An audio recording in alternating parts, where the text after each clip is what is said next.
Hello all, welcome to our channel. ఈ వీడియోలో మనం ideal stress strain curve for steel అనేది తెలుసుకుందాము. ఇది ideal stress strain curve for steel. ఇందులో FY అంటే yield stress of steel, and మనం ప్రూఫ్ స్ట్రెస్ అంటే ఏంటిది, అండ్ ఇంకా డిజైన్ స్ట్రెస్ ఆఫ్ స్టీల్ అంటే ఎంత, partial safety factor for steel అనేది తెలుసుకుందాం. ఫస్ట్ ఆఫ్ ఆల్, ఇది ideal stress strain curve for steel. ఇందులో FY అంటే yield stress of steel and 0.87 FY అంటే design strength of steel. 0.87 FY అనేది ఎట్లా వచ్చిందంటే FY డివైడెడ్ బై 1.15. ఇదేంటంటే partial safety factor for steel. And ఇప్పుడు ఈ కర్వ్ చూసినట్లయితే స్ట్రెస్ వర్సెస్ స్ట్రెయిన్, ఒక స్టీల్ అనేది ఎక్కడ ఫెయిల్ అవుతుందంటే 0.002 ప్లస్ 0.87 FY అపాన్ ES. ఇది 0.87 FY అపాన్ ES అనేది ఎట్లా వచ్చిందంటే, మనకి Young's modulus is equals to stress by strain అని తెలుసు.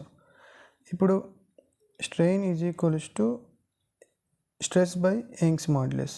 ఇప్పుడు మనం డిజైన్ స్ట్రెస్ అంటే ఎంత చెప్తున్నాం, 0.87 FY అపాన్ E. ఇదే ఇక్కడ ఉందన్నమాట. స్టీల్ అనేది ఎంత ఏ స్ట్రెయిన్ దగ్గర ఫెయిల్ అవుతుందంటే 0.002 ప్లస్ 0.87 FY అనే స్ట్రెయిన్ దగ్గర ఫెయిల్ అవుతుంది. అండ్ ప్రూఫ్ స్ట్రెస్ అంటే ఏంటిదంటే 0.2% స్ట్రెయిన్. 0.2% అంటే 0.002. ఎట్లా, 0.2/100 is equals to 0.002.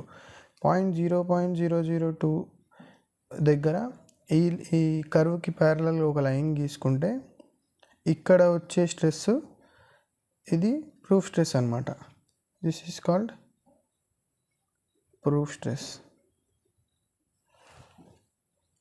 The stress corresponding to 0.2% of strain is called proof stress.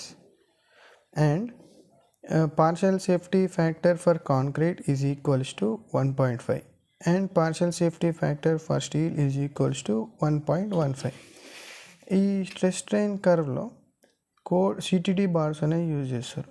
CTD bars అంటే కోల్డ్ ట్విస్టెడ్ డిఫార్మ్డ్ బార్స్. ఈ బార్స్ అంటే ఏంటంటే, ఒక బార్ని తీసుకొని దాన్ని స్ట్రెచ్ చేసి ట్విస్ట్ చేసి అన్లోడ్ చేస్తే ఏమవుతుందంటే దాని ప్లాస్టిక్ జోన్ అనేది రెడ్యూస్ అవుతుంది, సో దట్ స్ట్రెంగ్త్ అనేది ఇంక్రీజ్ అవుతుంది. This is called CTD bars, cold twisted deformed bars. ఇప్పుడు ఫైనల్గా మనం చెప్పేది ఏంటంటే, డిజైన్ స్ట్రెంత్ ఆఫ్ స్టీల్ అనేది ఎంతంటే 0.87 FY. At the time of failure the strain in steel should not be less than 0.002 plus 0.87 FY upon ES. This is all about stress strain, ideal stress strain curve for steel.